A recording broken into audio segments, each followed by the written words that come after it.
Welcome to Season 2, Episode 3 of FTCE Seminar, a teacher certification podcast. I'm your host, Mercedes Musto. Today, we are diving into the world of innovative learning technologies.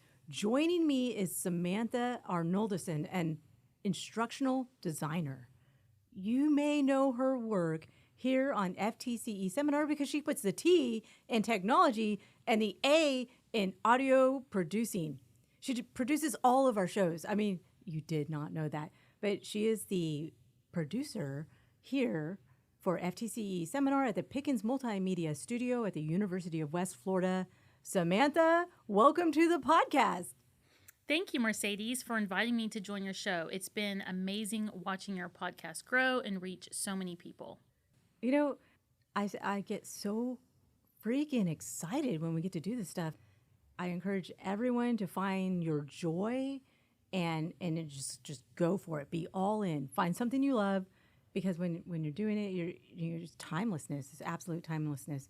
I've asked Samantha on the show today to talk about innovation in education, like her experience with virtual reality, video learning, and podcasting. It's been really cool to talk with her and see her work through her first degree, because she has a total passion for each of these things.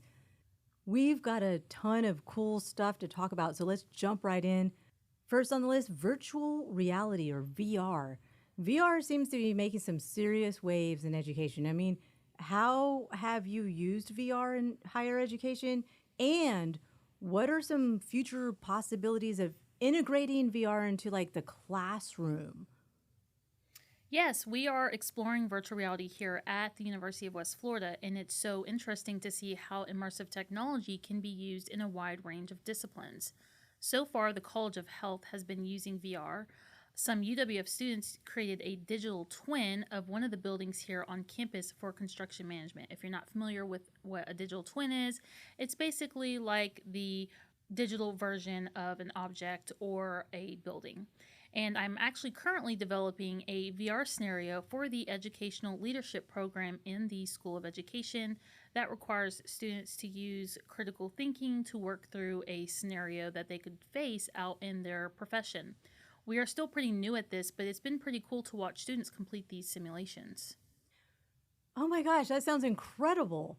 I just think simulation learning would be more, it's modeling. And that way, not only can you read something in a textbook, but it's more almost like an apprenticeship, because you get to actually experience the curriculum. It's living curriculum. I can see where this is really applicable, especially you said construction, in the health field, and educational leadership. Wait, I don't know. I mean, what kind of challenges would there be considering like how you would implement VR? There's been a lot of challenges along the way for us. Virtual reality requires the use of a VR headset. Now, these could be Meta headsets, HTC Vive, Apple Vision Pro, PlayStation. Regardless of the type of headset you use, you have to know how to use the equipment. At UWF, we use the MetaQuest headsets, so when faculty and students come in, we show them how to adjust the headsets so that they are comfortable. We explain the boundaries so that they don't move from their spot, and explain how to use the controllers so they can easily navigate in the VR software.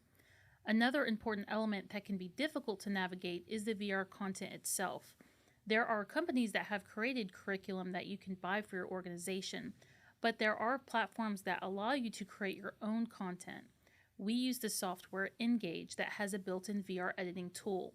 It kind of looks like a video editing software with tracks that you can pull in assets onto a timeline. There's a bit of a learning curve with this, because then you start to get into game development using software such as Unity to be able to manipulate objects and create custom scenarios. I think that I would like to try this myself. And, you know, now I was thinking about it. I was actually at a conference. It was Just Tech. It was like Japan, United States, teacher education. And I was seeing the application. Someone was talking about their experience with VR. And it was a simulation. It was a scenario trying to help new teachers ask higher order questions to draw student engagement.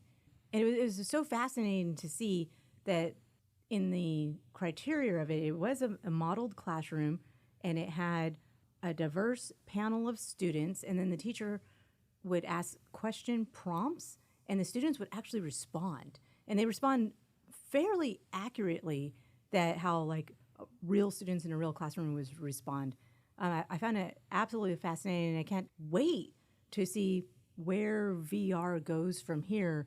And just, you're like a pioneer in this field. So I've been really glad that you got to talk about that. But moving on to video learning, here's where we have some real a stretch, right? So it's a staple in online courses. Some people do it okay. We'll go with mediocre, and some people really nail it. I think it would be helpful to talk about some best practices for effective instructional videos.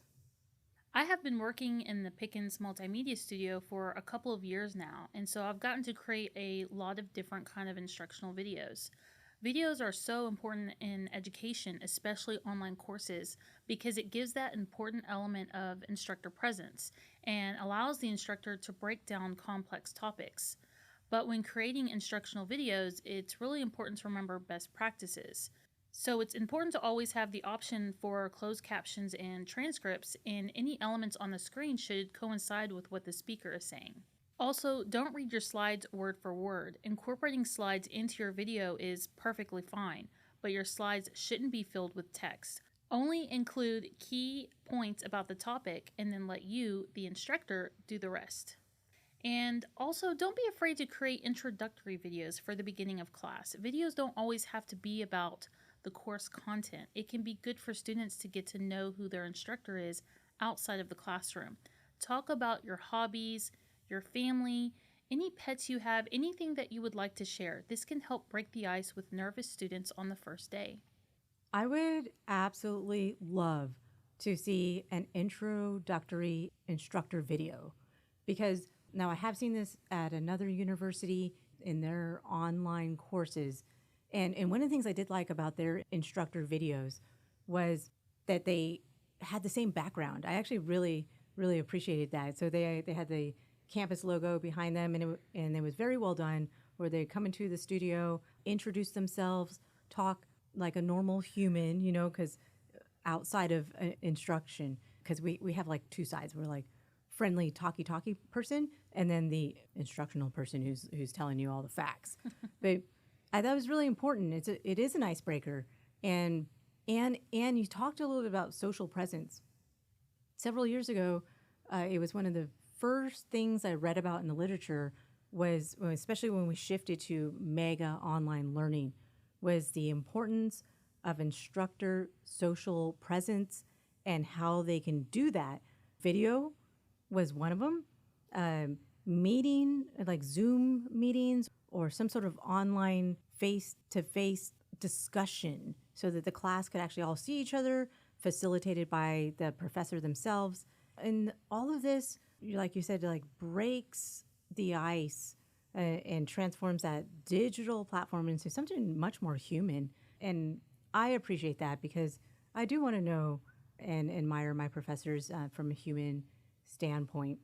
Now, I have played with video. It has so many more elements to it. There's the little tiny motions, like if you're doing video, if you move just a little bit, everything's exponential on video, and I found that very challenging. Now, I moved into podcasting. I love audio. I've always been an oral learner. I love a good lecture. I listen to several podcasts, and that's kind of how we found our way here. So a little bit about podcasting in education. I mean, podcasting in higher education, it's not as traditional, but the research shows that some professors are using podcasts to supplement their lectures. What are your thoughts on this? Like, how can we do podcasting in higher education? I think using podcasts in education is a great idea, and it's something we are trying to get more faculty involved in because of its ability to impart knowledge while allowing a lot of flexibility for the listeners. People today are busy. Many students are non-traditional, so you have people who have been out in the workforce for a while going back to school, caretakers, parents, active duty personnel, and creating a podcast that breaks down content in audio format can be a great way to reach learners who may not always be able to dedicate the time to sit in front of a computer for hours at a time. I personally enjoy listening to podcasts while I'm driving to work or running errands, and I'm able to stay up to date in my own field this way. That is a great point. I read about that in the literature that for professional development, there were two key points on why a teacher in education or a professor or any industry really could use a podcast. One, because they can't make all the conferences. Conferences require travel, time off, and money. And then two, we can't keep up with the publications.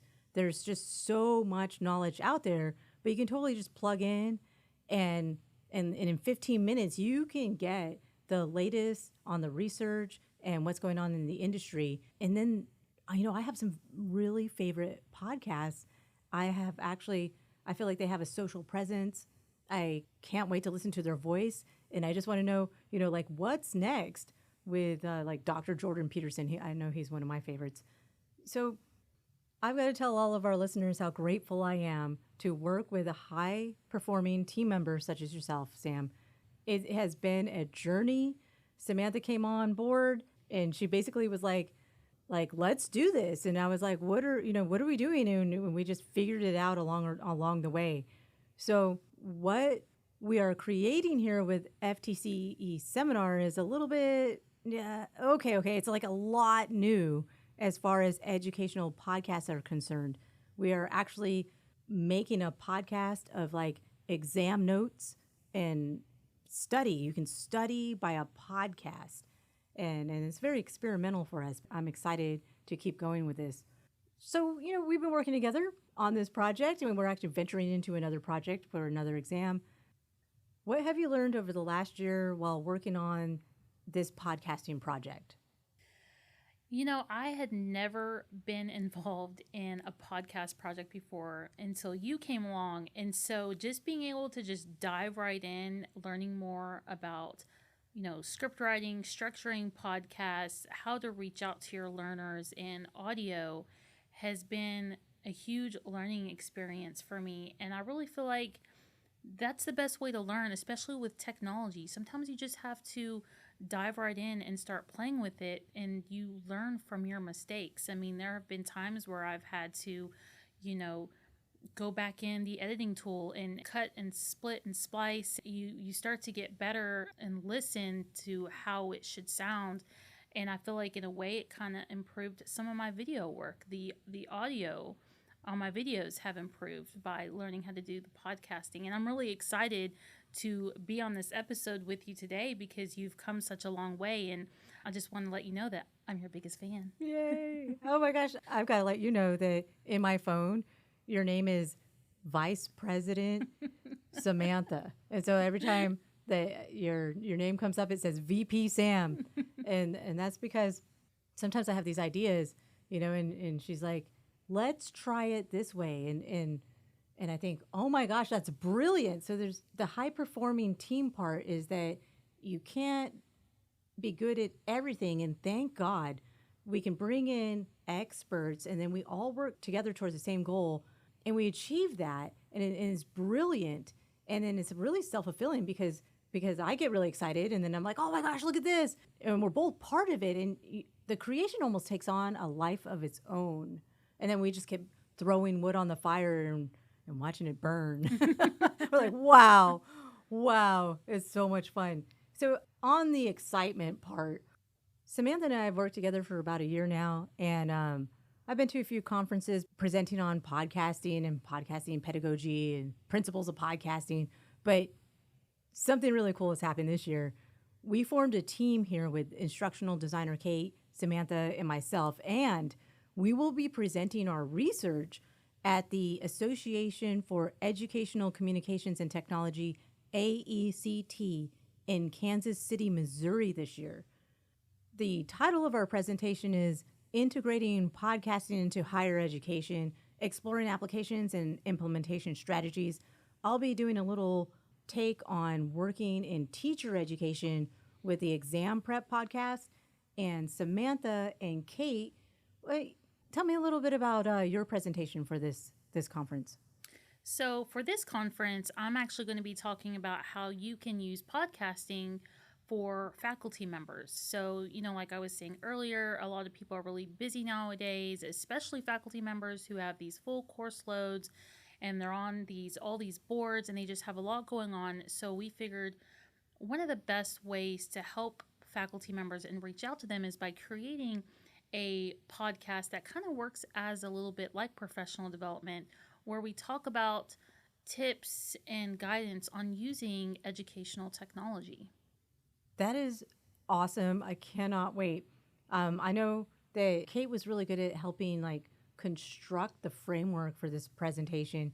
I'm doing a community facing and how the FTCE Seminar podcast is created to reach Florida teachers and teacher education programs. And then she'll be talking a little bit more specifically about podcasting in the classroom. And then you're talking about podcasting with faculty. This is going to be a dynamic conference and presentation. I can't wait. You know what? Maybe we should do a podcast while we're there. We should. Yeah. I have equipment will travel. I actually just packed it all into that little carry-on and I put stickers on it. I'm excited. Let's do it. Yeah. Before we wrap it up, do you have any words of wisdom you'd like to share with our listeners, especially those working with innovative technologies in the classroom? Yes, absolutely. I mean, I absolutely love educational technology, especially because I started my instructional design career in a studio and I learned a lot about filming and editing. Technology is changing fast and it's easy to feel extremely overwhelmed. I just want to remind educators that tools will always come and go, and the most important factor is the instructional strategies and objectives. What do your learners need? You should always make sure you use technology purposefully and never let the tool guide you. That is so wise. Thank you for sharing that. I was thinking, as you were talking, I was thinking how the research supports exactly what you're talking about. Even in the podcasting research, it was about not just talking on a podcast, but having a very specific goal.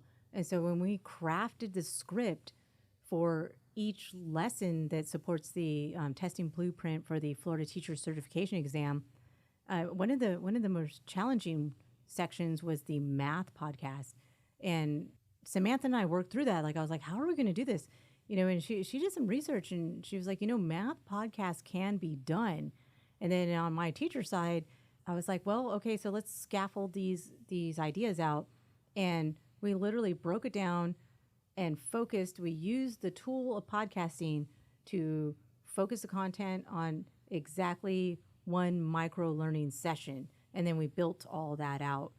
Podcasting is a fascinating tool, and in the right forum, we can actually get really good work out of it. So I do want to shout Samantha out. I'm deeply grateful for you, Samantha, and for being on the show today, because we've been working on this project for over a year. And if you haven't had the blessing of working on a high-performing team, it's totally next level.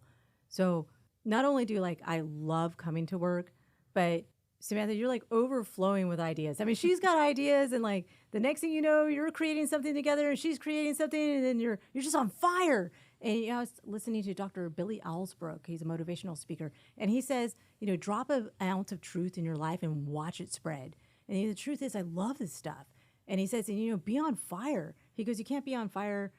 You're not on fire in just one place of your life. Fire spreads. He goes, be on fire in your relationships. Be on fire about your creativity at work. Be on fire with your friendship and your family.